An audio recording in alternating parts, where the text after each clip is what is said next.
Welcome to new TV Telugu. Andhra Pradesh రాష్ట్రంలోని రోగులకు ఊరటనిచ్చే వార్త. కొద్ది రోజులుగా ప్రైవేట్ నెట్వర్క్ స్పెషాలిటీ ఆసుపత్రిలో నిలిచిపోయిన ఎన్టీఆర్ వైద్య సేవలు తిరిగి ప్రారంభమయ్యాయి. పెండింగ్ బకాయిల విడుదల విషయంపై ప్రభుత్వానికి ప్రైవేట్ ఆసుపత్రుల యాజమాన్యాలకు మధ్య నెలకొన్న వివాదం పరిష్కారమైంది. ప్రభుత్వంతో జరిగిన చర్చలు సఫలం కావడంతో సేవలను కొనసాగించేందుకు యాజమాన్యాలు అంగీకరించాయి.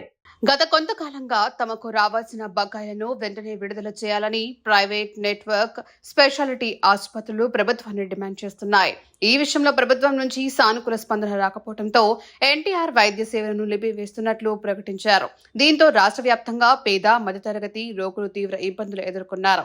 సకాలంలో వైద్యం అందక అనేక మంది అవస్థలు పడ్డారు. ఈ నేపథ్యంలో రంగంలోకి దిగిన ప్రభుత్వం ఆసుపత్రుల యాజమానులతో చర్చలు జరిపింది. యాజమానులు ఎదుర్కొంటున్న సమస్యలను, డిమాండ్లను సానుకూలంగా పరిష్కరిస్తామని స్పష్టమైన హామీ ఇచ్చింది. ప్రభుత్వ హామీతో సంతృప్తి చెందిన ప్రైవేటు ఆసుపత్రులు ఎన్టీఆర్ వైద్య సేవలను పునరుద్ధరించడానికి అంగీకరించాయి. దీంతో రోగులు యథావిధిగా ఈ సేవలను వినియోగించుకునేందుకు మార్గం సుగమమైంది.